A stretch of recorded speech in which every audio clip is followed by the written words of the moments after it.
Hello, welcome to our second Cookies and Conversation.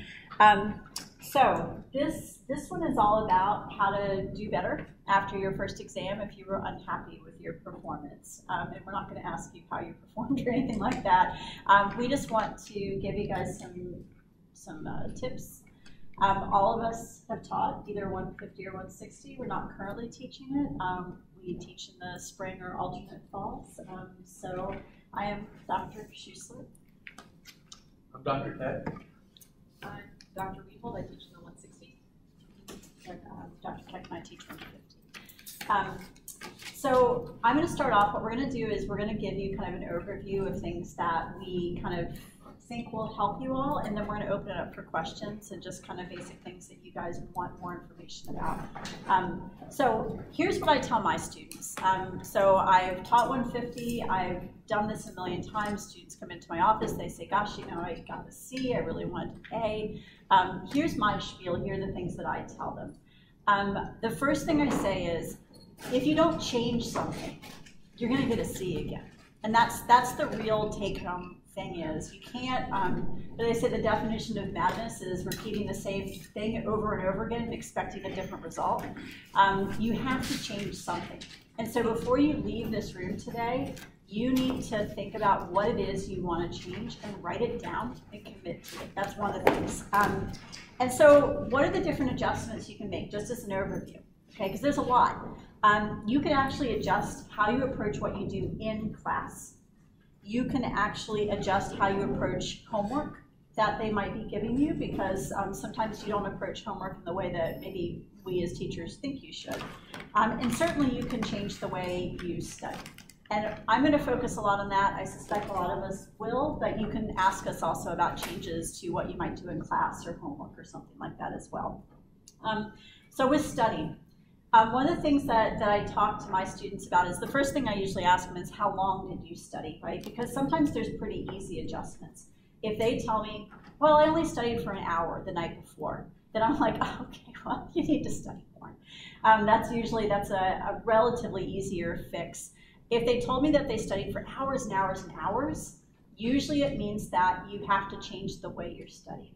And one thing that I know one of our messages will be, we've talked about this a lot as instructors, is that it doesn't necessarily mean that you have to kill yourself studying. You need to figure out a way that's going to be a smarter way to study, right? So you're not studying necessarily more if you studied a lot, but you're studying in a different way, so you're studying smarter. Okay, that's one thing to think about. The number one problem that my students usually tell me about is when I say, how did you study? They usually say, I reread my notes, or I copied my notes, or I just memorized. I use flashcards.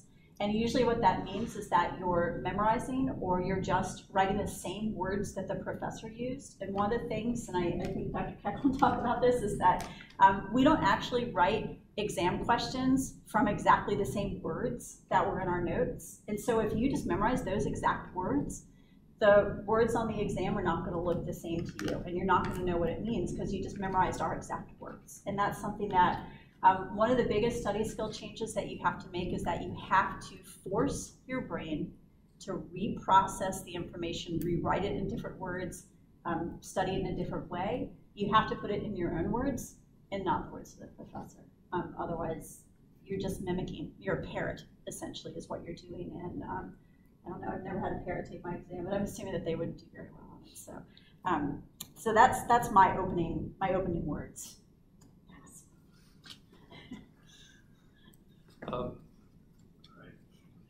So to kind of expand on that, parroting your professor's words, one of the easiest ways to do that in how you study is working with somebody else. So some people hate working in groups, some people don't like, some people like working in groups. It's sometimes easy for people to get lost in a group, and that's what you don't want to do. And don't just go around in a group and say, oh, you know, what does this mean when you have a question? If you have a study guide, go down that study guide and explain it to somebody else in your own words. Don't read that, like don't read your notes. Explain what those things mean as you go through that study guide. Focusing more on what to do after your exam. Don't think that the only thing you're getting back from that exam is that grade. You should be able to go and get your exam from your professor, hopefully at least be able to see it. I know most of us will give them back if you you ask for them, a lot of people will give them back to the entire class. But when you go back and look at that exam, you can go through it in more kind of a step-by-step fashion, instead of just looking at, oh, I missed this one, and then go and try and find it in your notes and just going, well, I missed it because I didn't study that enough, or something like that. You should try to tease out why you missed that question.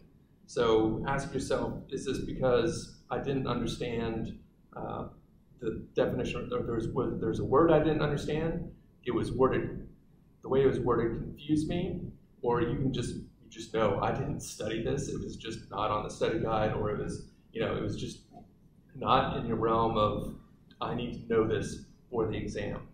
When you can start doing that and you make notes besides each of those questions that you missed, you can sit down and say, all right, all these questions, it's because I didn't study them. Then maybe you need to go back and reevaluate how you fill out that study guide, or how you interact with other people, like getting notes in class, or how you take notes in class.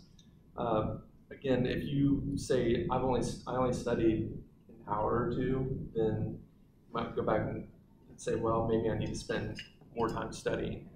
Has anybody ever completed an exam wrapper? Yeah, okay, a couple people. So some of us are trying to put these out, so after you take an exam, we'll actually have a set format for you to answer these questions, and it hopefully will force you to do it. We offer, so we don't feel like we're forcing you to do something, some of us offer some extra credit questions, and not really extra credit, it's just a couple points, but to earn points back for those missed questions on the exam. But it's a way to kind of reevaluate why you might have been missing those questions. And so you should definitely take that time to go back over those exams. Again, you don't think of it as just, I've got this score, that's it. I need to focus on the next exam. You need to take that time and go back over that and say, why didn't I know this? And try to identify those things. That can really help with preparing and how to study for the next exam. So talk about all the different study methods as well. Yes, you're not going back and looking at, okay, why did I get this? Or what's the content that I missed? It's what's the skill that I missed? It's did I miss learning that chapter because I forgot it and I didn't write it down? Did I miss that question because I didn't look at all my vocabulary? So kind of trying to figure out what's the skill that you were missing there. And one thing that I think is really important is working with other people. So the same as Dr. Hickett said, group work and also office hours. Right now is the best time to go to office hours. You just finished your first exam. You're motivated because you're unhappy. And now is the time to go sit down with your professor and ask, okay, what can you tell me? What are your ideas for how I can do better? And also, no one else is there. So you're gonna have that whole hour, 2 hours to yourself. The worst time to go to office hours is 2 days before the exam because everyone else is there. And also you're stressed. You're really just focusing on trying to get through the material. So the best time for you to be going is early and often. And students come into my office and we talk about study strategies. We actually talk about that more than we talk about the content. And I will say that class, as you change your study habits, class will actually get a little bit harder before it starts getting easier again. Because you're changing a study habit, you're trying something different, something new, something that maybe you haven't had to do before. So don't be afraid by that initial, wow, this is really hard, I'm not learning anything, I'm working on these objectives and nothing is coming to me. Give it 2 weeks of putting in that effort before you give up on it, because it's a change and change is really hard. Working with your group mates as well. Students come to me and they don't have a group, I will find someone for you to work with. I will email students, I will put you in contact with other students who've showed at my office, I will help you form study groups. And as you work in those study groups, there's really effective ways of working in study groups and ineffective ways. And so thinking about setting an agenda and what kinds of things are you going to study. Okay, today we're gonna work on this content, or today we're going to work on this chapter, or today we're gonna work on an exam wrapper that we just had. So setting agendas for each of those, giving each other tasks to do. Someone's the leader and their job is to teach the rest of the group. Someone's the questioner and their job is to keep asking questions till the leader can't answer anymore. And then you find where your limit is. So it's not just about sitting in a room and, hey, did you get this? Did you get that? What's that note? What's the answer to this clicker question? but you're really working with that material and trying to do something else with it besides find the right answer. You're trying to figure out what's all the information I know about it and how can I connect it to all these different things. Maybe you each pick a word on a vocabulary list and your job is to connect those. And then you pick 2 different words. So trying to manipulate that work in a study group or even doing it in office hours. You can do it in office hours too. Usually we're just sitting there emailing because we're waiting for somebody to come in. And so you can come and do that with us. You can literally study with us for that hour. We are happy to do that with you. That's our opening spiel. So now's the part where you guys can ask us any questions you want. Maybe a strategy that you're like, well, would this work? Or I tried this. Maybe is there a way that I could do that? Whatever you want to ask, we're happy to answer. This is your time. Okay, one of the issues that I tend to run into is that I guess I'm the type of learner that's what you call like strict to the book. I like not like actually like the textbook, but I need things to be clear, like a process. Things like, for example, like math. It's learn the formula, plug in the numbers. I'm very like this. So for a learner like me, what would be a good strategy to study for science? Start early, because you're going to have to go through that process on your own. That's your process. But you're going to have to give yourself time to get to that manipulation process with other people, with yourself, with the faculty member. So that would be my biggest thing, is that you have to start early. You have to stay on top of that. And when you come to, here's a process, or here's an equation, I plug this in, I don't know how to do this, go right away to get your questions answered, whether it be to a friend or to the professor. It sounds to me like you want a process for study, right? And so for you, it's going to be really important to make a game plan and to stick to it. And so you might say, okay, you know, this week I'm going to do this chapter or this topic and this topic. And the way I'm going to approach it is, first I'm going to do this. You know, I'm going to reread my notes. I'm going to flag things that I don't understand. I'm going to go back and reread that part of the book. You know, that's my process. And so you need to come up with a very specific process that's going to give you the satisfaction that knows that you're checking your boxes. You know, like, but you need to come up with the process that you think will work. Reread. When I was a student, I was very process oriented too. Like, I always reread my notes. I flagged anything I didn't understand. I would go back and I would reread the textbook on that information and supplement my notes. I rewrote my notes, which the professor of me today would tell the student of me then, that was stupid. You should rewrite it in your own words, not just recopy the notes, but rewrite it in your own words. And then I take everything and condense it for every topic. I condense it down onto one sheet of paper. So I've got one visual. For me, I'm a very visual learner. I wanted everything on one piece of paper. So I could take all of, I mean, you guys know, right? You ended up, I mean, how many pages did you have when you were, I mean, you're just like, well, I have all these pages, I got the textbook, I got this and that. And so what I would do is I would take, you know, every chapter or every topic, and I would condense it down to one sheet of paper. And if it was, say, 5 or 6 topics for an exam, I would have 5 or 6 papers in front of me, and that was it. And then I would go one step further, and I would condense it down into one sheet. So I would constantly quiz myself, and the stuff that I knew down flat, I was like, I don't have to recopy that. And I would put everything on one sheet of paper for like the night before that I definitely still had to study. So that was my process. And so you have to find that process and then check mark it as you go. Like, it made me happy. So. So I have gut faith, and the problem I'm having is I can't understand what he's wanting when he asks a question. He has a very unusual way of using language that I haven't seen before, and he's also using them in the ideas that we learned in an applied way. So he's kind of gone 2 steps ahead, and I have no idea how to anticipate that ideas. That's a tough one. And so, I mean, one of the big things too is after that first exam with any professor that you hadn't had before, that's always a possibility, right? You've got to go back and go, I just was not expecting to have that question asked like that. So now you do have that, you've got that experience, and you know that you're going to be challenged with questions like that. For applied questions, one of the things that I encourage people to do is if there's a concept that you're so on, even if you think that you've got it down, like you can say, convergent evolution is this, and you can explain it. One of the things to do is go to a resource like Science Daily or Science News and type in and search for that topic, and you'll get a bunch of articles that are relatively jargon-free, and read through that article. Some of them are like 2 and 3 and 4 paragraphs.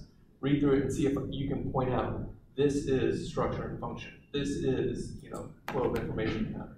So, I mean, those are the things that you can do to try to help you be able to apply those concepts. And that might get you a little bit more prepared for answering questions like that in class. Those are definitely the hardest questions to write as a test giver. And I know that there certainly are as test taker too. It becomes a lot like about reading comprehension, right? I know that one of the hallmarks of a Dr.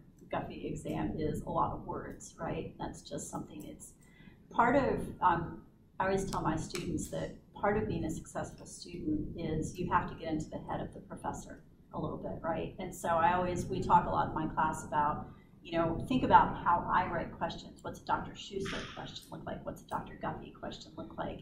You have to get into his head a little bit, right? And so you have to think, you have to be Dr. Guffey, when you're, it's like. That's what I'm struggling with. Right. Sometimes it's hard to get into your professor. One thing that might be really useful is to take the exam to him, go to office hours, and have him talk through the question. Because I suspect what you'll find, and I feel like I've heard this maybe from some other students or even from Dr. Guffey himself, is that there's extraneous information in there, and then there's the information that really matters.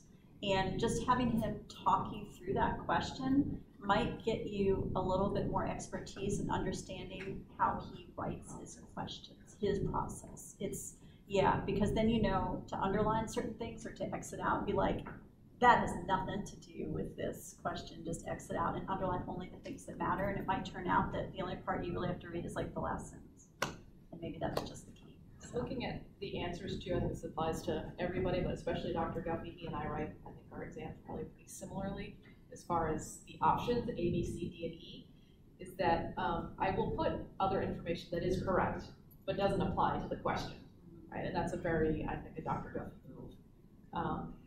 Which of the following are correct, things like that. Because that's how you make a multiple choice exam, actually testing the knowledge versus just testing rote memorization. And so looking at those other questions, or looking at those other responses and saying, why are they wrong? Right? Are they wrong because they didn't apply to this question? That can give you a huge clue into, oh, that's something that I kept missing. I kept picking the correct answer, but not to the right question. And so I need to change that habit when I take my exams. Or all the ones that I kept picking had one wrong vocabulary in them. Right? I got the right thing, but it said convergent instead of divergent. I don't know. All right, so I need to create a habit of maybe underlying the main vocabulary words in all of the different responses. So even thinking about becoming a strategic test taker and that figuring out why are the other answers wrong? And why did they trip you up? Can then help you avoid those same types of mistakes the next time. And that goes to what Dr. Keck was saying, that exam and analyzing the exam and why you got something wrong. Because I do that too, is on my multiple choice answers, sometimes I'll write something that's almost correct, but I have one incorrect word in there. And that throws students off because they're not used to thinking that I'm gonna just put one wrong word and the whole thing's wrong. Yeah, that's kind of the way it works, or that we might have a completely correct answer, but it doesn't answer the question that we're asking. And so once again, getting to know the professor, and if that's the way that they write their questions, then the next time you take it, you might be like, oh yeah, totally onto that. That is wrong, and exit wrong on the exam. It also might build your confidence a lot, actually. We tend to tank ourselves just for our lack of confidence going into exam, that we're just too nervous. But going in there and feeling good about crossing stuff out, saying, yeah, I know this is wrong. And I know the professor puts wrong information on here. I know that they put these misconceptions because students get those wrong. I know they put the 5' and the 3' in the opposite way because that's what students get wrong. So I'm going to cross that out, and that's going to give me confidence going into the question.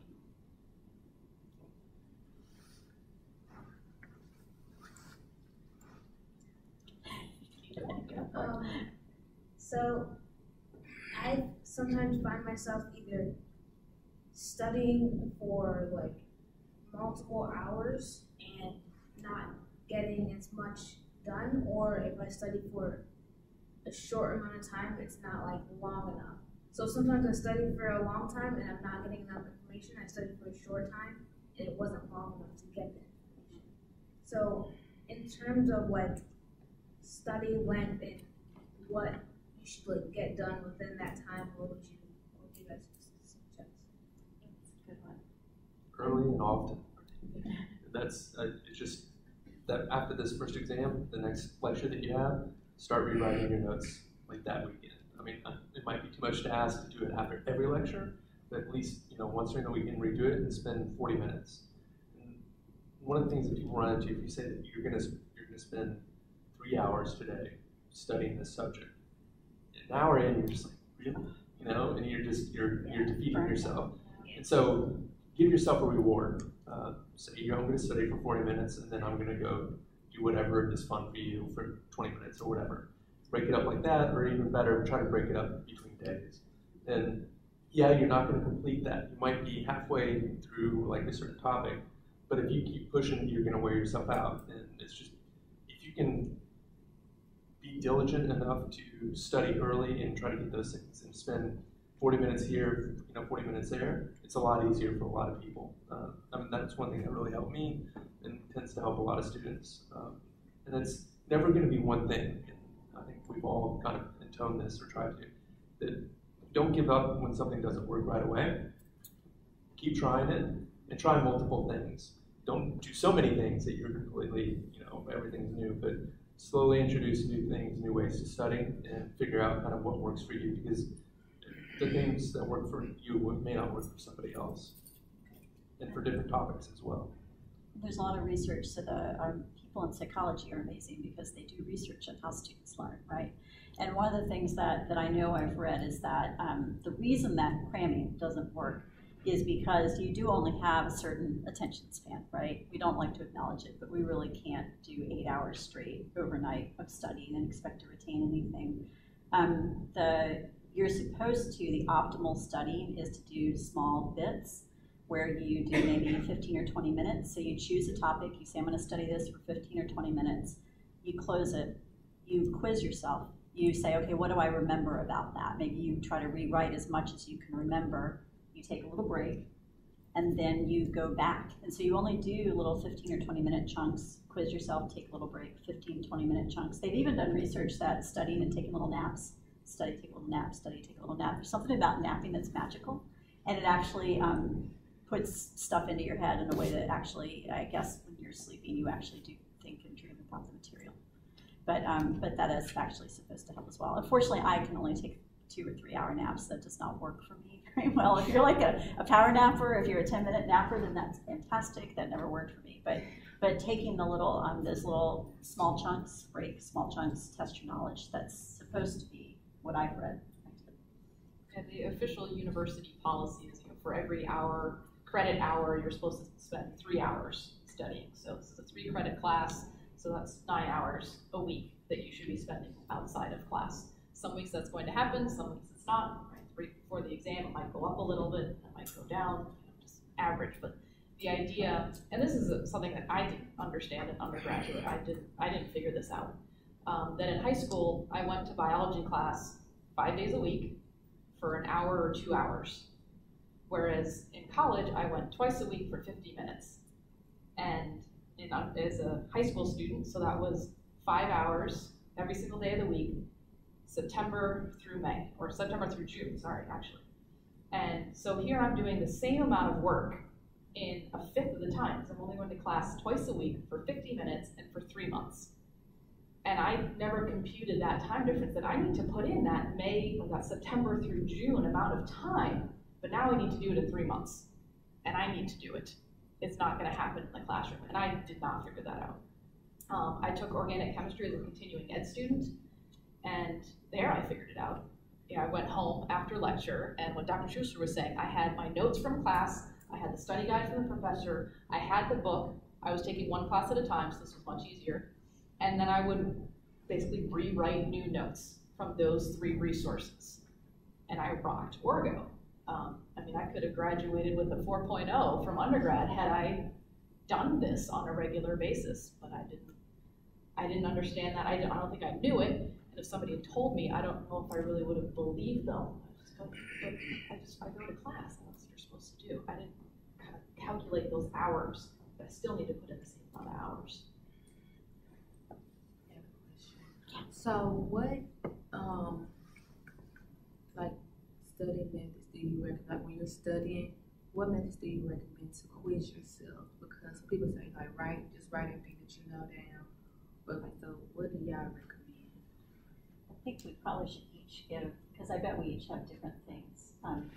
So I'll say that there's nothing that any of us are going to say that's like the magic bullet, right? Because if we, we're all really different, and the way our brains work is really, really different, right? And so what works for me might not work for you, because I've had students tell me that they make songs, that they sing, because they're auditory. They hear things and they remember it, like they can sing it in their head. I am not auditory. I am visual. And so, for me, when I was redoing, I would write images or pictures a lot, just because for me, if I could, picture's worth 1,000 words, right? I could write 1,000 words, or I could just write a little picture that made sense to me about what was happening in the process. For me, I had to write my own words. I had to write the words out. I had to draw little pictures. And there was something about putting it on one sheet of paper that made it manageable, so I didn't get overwhelmed, with the amount of information. That was what worked for me. Yeah, I had to write things. I had to make quizzes, and that's just take the main ideas of that study guide and just leave blank space, and then make a bunch of copies of it. So then when I would quiz myself, I would just go through and try to write. And when I would get stuck, I'd be like, oh, well, that's what I need to do. But yeah, there's so many different ways I think that you can quiz yourself. I didn't have the resources that there are now as well. So. Yeah, so one thing that I've learned from my 160 students, and I'm going to change this the next time I teach the class, is that a lot of my students were making Quizlets off of the Mastering Biology questions, and that's not reflective of the exam. And I think that's pretty true for most of the 160s. And so the students were studying these Quizlets, even though I tried to express that that's for reading comprehension. Still, it's something that you want to test yourself with. So my first piece of advice would be don't use Mastering Biology to test yourself or to figure out what you need to know. I think about taking 2 vocabulary terms, pull them out of a hat and say, okay, what are these? Do I know what they are? How do they relate to each other? Can I use them in a sentence? Maybe the sentence is these two do not relate to each other because one is dealing with cellular respiration and the other one is dealing with DNA synthesis, which actually you can combine if you try really hard. So I will give you that caveat that you can pretty much combine it with enough words. You can combine any 2 terms.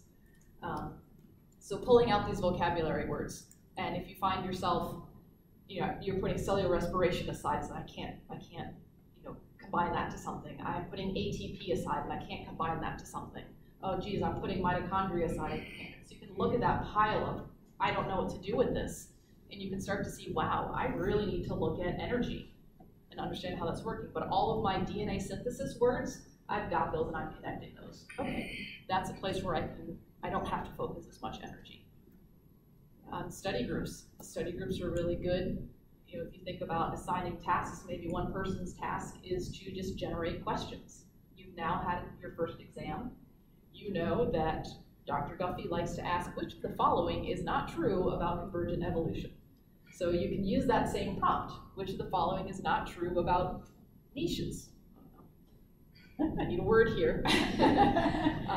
So those same prompts, you can fill in different words in them. And so that's another way to kind of anticipate what would a Dr. Guffey, what would a Dr. P ask? How is she going to phrase her question with this vocabulary word? Well, that brings up one thing too that you both mentioned is that you have to figure out a way to figure out what you know and what you don't know. Because humans we're really cognitively lazy, right? Our base thing is to do as little as possible and achieve the desired result, right? That is what we do, and it's really deep in our brains. We all do it all the time. One thing that this might sound familiar, is that when you're studying, it's really, really comfortable to study the things you know and put the things you don't to the side. And what you end up doing is you end up studying and restudying all the stuff you know. You don't need to be studying that. And just saying, oh, I'll kick that can. How many of you guys figured out that the stuff that you didn't study was the stuff that we asked on the exam, right? That's a really bad feeling. I know as a student, I would go to the exam and I'd be like, dang it, I knew I didn't get that. And that was what, there'd be 2 or 3 questions on that. Because the stuff that you're struggling with, we know that's the stuff you're struggling with, and that's the hard stuff, and we're gonna put the questions on the exam.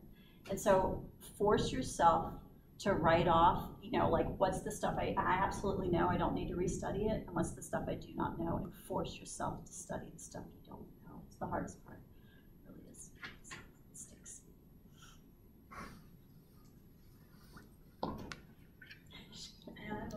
That's great. That's fine. Everybody else has been making improvements, right?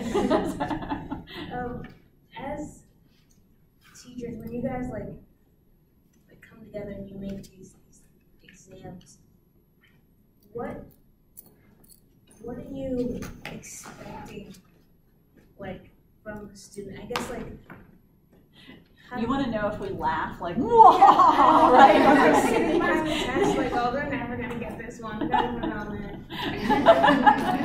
That's a fair question. Well, it is. Like, yeah. Distractors are a big thing, right?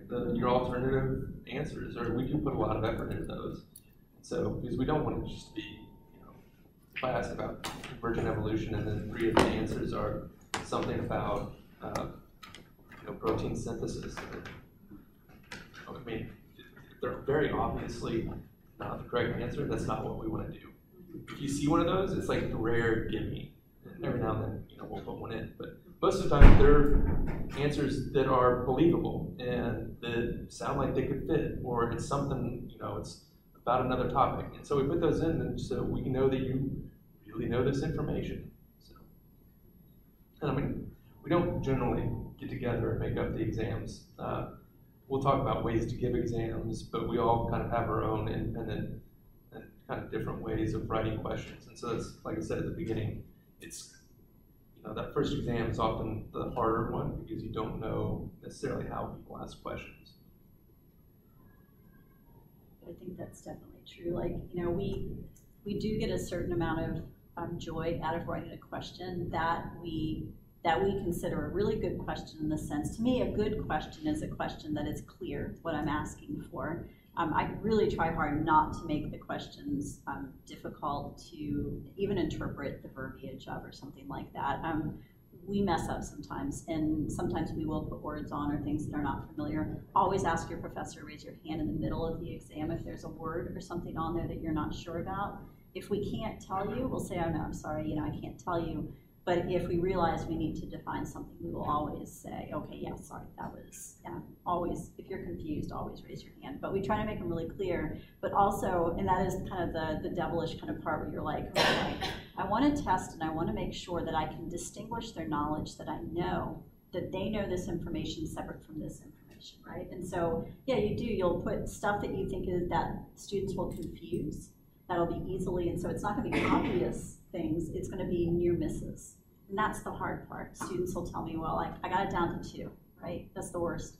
You get it down to 2 answers, and you're going back and forth, and those are those near misses. Usually, on mine, I know I've got one that's kind of clearly not the right answer, one that I think is probably, like they wouldn't get it, and then there's usually 2 that are near misses, because I know they're going to be confused about these things. So your job as a student is, what am I getting confused about here? What are the kind of difficult, and we're probably going to peg on that. Or you can go to office hours and ask us, what is this usually confused with? Sometimes I've actually come up with really good exam questions from students coming and asking me about something. I'll be like, oh yeah, that is confusing. Whoa. I think we'd all love to give short answer exams if we could, if we had the ability to grade those. Because that's the way that we're gonna know, do you know this material? You know, can you pull it out of the depths with no triggers? And that's what those responses are, A, B, C, D, and E. Those are triggers. Those are helping you retrieve the information. So a good multiple choice question, and there's plenty of research out there, are the ones that are going to trigger information, but maybe incorrectly, or maybe for the different type of question. So there is a science to write multiple choice questions to make them actually discriminatory for student knowledge. And yeah, if you come into my office and say, okay, what are the most common misconceptions and errors that people are going to make when replicating DNA?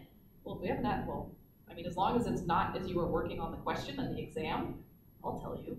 I'll talk with you about it. I'll try and give you all of the mistakes, which will then probably tell you exactly the mistakes I'm going to put as options B, C, and D. And that's really where we spend more time, or at least I spend more time writing the wrong answers than the right answers. Because I have to think about, okay, what are the common mistakes that people are going to make here?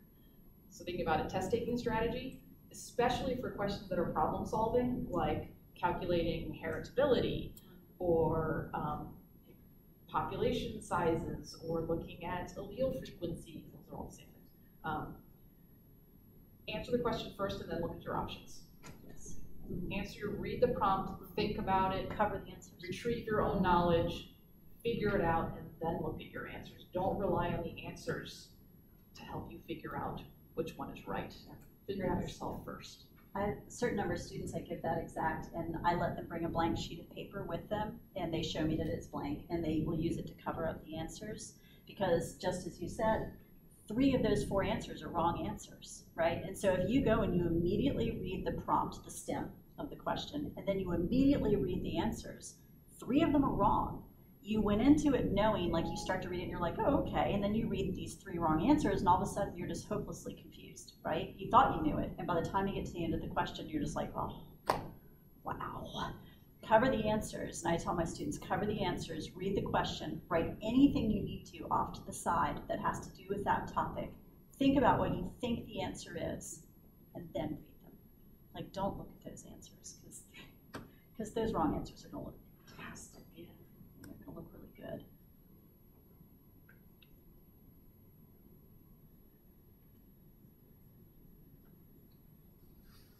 I really have to, I mean, I've had students come in and ask me a question about a topic and like, what should I know about this? I'm literally giving them the answers, how you can confuse it to a question that I've already written for the exam. So come in and ask questions. I'm not gonna like go, ooh, I'm not gonna tell you I want you to get this wrong. Like, we'll tell you how to answer the questions if we've already got it. That is true. That is one reason why you might visit the day before the exam to your professor's office, right? At that point, we've probably written the exam, and so sometimes we have things in our heads that are there for a reason. So, But if you come in and say, what's on the exam, I'm going to hand you my learning objectives and send you out the door. yeah, So, do not do that. come in with some questions, come in with some topics. Be a little surreptitious about it, right? Right. Just, be a little sneaky. Think of it as like a spy mission. Yeah. How do you prepare for situational questions? Because I feel like we're so used to those like high school tests where it's learn this vocab word, and then they'll say, what does this vocab word mean? Type of thing. But like especially with Bio 160, you have to take what you learned and then apply it to a situation that's like related to that word. So how do you like suggest to study and prepare for those? I think one of the things that you're talking about, and you might already be doing this, which is great, I think it goes back to Dr. Keck's exam wrapper idea. Go back to your exam questions and figure out which one of these were like high school and thinking about memorizing vocabulary. Which of these were basically what was talked about in class, and which of these were these application questions. So you can figure out, is that a place where I'm really studying? And you can start to understand and identify what an application question looks like. And so, oh, these application questions, that's typically something we did in a clicker question in class, but with all the numbers changed or all the words changed. And so that can help you, I think identifying what those questions look like first is probably your first step. Well, that's true, and if your professor is doing the practice questions like that in class as clicker questions, going back and reviewing those, and once again kind of analyzing and thinking about what is it that makes it application. If they don't post those, some professors post their clicker questions, some people don't. You have these wonderful devices called cell phones. You can always take a picture of the question, and that way you've got it for studying. But application is definitely harder. I mean, we know that. It's luckily the whole exam is probably not application, but you have to know the information. You have to know the information, and you have to be able to explain the information, and then you have to be able to apply it to a new situation. And you don't know what that situation is going to be in advance. But I think the key is that if you know it enough, if you know the concept well enough, you can apply it. It's not, that shouldn't be a problem. You just need to maybe practice and kind of get used to doing it. And I think getting Science Daily articles or going to your textbook and looking for figures or, things that they're presenting and kind of looking at it and being like, how does this relate? How would I apply this? And usually an application question is a permutation question, right? It's like, here's a situation. What if you change this? Or what about this? Or change that? Those are really common at 160. If I change this, what would happen? If I added this, what would happen? You can come up with your own. Study group might be a really good way to try that. Yeah, we have lists of enzymes. So in class, I'm going to do what's going to happen if you're going to mutate ligase. What do you think I'm going to ask them in the exam? Well, what if you mutate one of the other enzymes? Right. So if you go through those processes, okay, the professor did this example. How many different things can I plug into that same question stem, that same prompt? Yeah. Think about creating riffs or variations of what the professor did in class, right? And those are usually, we don't change our questioning that much from in class to our exams. It's usually pretty consistent. And so see if you can kind of play with those a little bit. Good examples.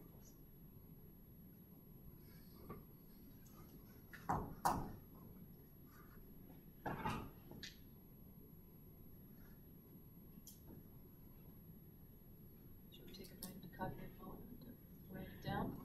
Yes. Okay. You know what you should do right now? Is you should get out a piece of paper and a pencil, or a pen, or whatever, and write down something you learned and something you're going to change. Something that kind of resonated with you, that you're like, I'm going to do this. This is something I need to change, or something that I'm now not going to do as a result of this. Put it under your pillow. Put it up on your bed frame. Take it to your professor and ask, is this a good idea? Yeah. And have a discussion about what you want to change. Yeah. You say, Dr. Weefold told me. I know, right? Then I'll close my door and lock it and let anybody in. Can we come to see any of you, or do we have to go see our instructor? It's probably better to see your primary instructor, just because they're the ones that are writing the exams. And so it doesn't, I could explain concepts from 150, but the fact is that sometimes the way we teach things and the verbiage is important, and that's one thing, is the words that I use and what I expect my students to do with the same concept might be really different from what Dr. Keck wants. We might have slightly different emphases, and so it could lead you on the wrong track. Same thing with watching videos online or something like that. It's really helpful to clarify. So if you go to watch Khan Academy or something like that, it's really helpful to kind of get the idea, but the emphasis might be a little different than what your professor is wanting. So I think do you guys agree with that? Yeah, and for study skills, if you catch somebody in the hall, you could certainly ask a question, or if you go to your faculty member, your professor, you have a discussion on study skills. Yeah, I mean, my office is upstairs, and you can come find me. For the content of your class, yes, I would recommend going to your professor. That's or talking with your TA. Yeah. But study skills, I mean, generally you'll catch us by the water fountain or something like that, and you should absolutely feel free to say hi, ask a quick question. Yeah. There's a whole group of faculty on the second floor of Strong Hall that they teach. That's their passion. We all have opinions about that study. I wish I could go back to undergrad. That would be amazing. I know. I'd be a great student now. You have to learn how to study, and it's not something, maybe somebody did teach it to me, I don't know, I don't remember. but I certainly didn't do it well. One of the hardest things to do is learn how to study. Yeah. Learn how to learn. One of the big things you're supposed to do here anyways. But just keep changing it and you'll get better. I know I've had students go from like a 40 to a 90 from their first exam to their last exam. It usually does not happen overnight. It's not like they went 40 to 90. They usually go 40, 60, 80, 90. Because of that, you're just kind of shifting and changing over time a little bit. Recovery is absolutely possible. I've seen it a ton of times in my classes. Don't give up. That 40 to a 60 is still an F to an F, but that is 20. If you went from a 70 to a 90, you'd be thrilled. And that's 20 points. Right. It's just where it falls on the scale. Right. So the improvement is exactly the same. Yeah. You have to remember that. It's a huge improvement. Yeah. Do not give up. If you guys have any lingering questions that you didn't want to ask in front of the group, please come ask us. There's cookies still. I so want one of those cookies right now. But yeah, thank you guys. I hope it helped.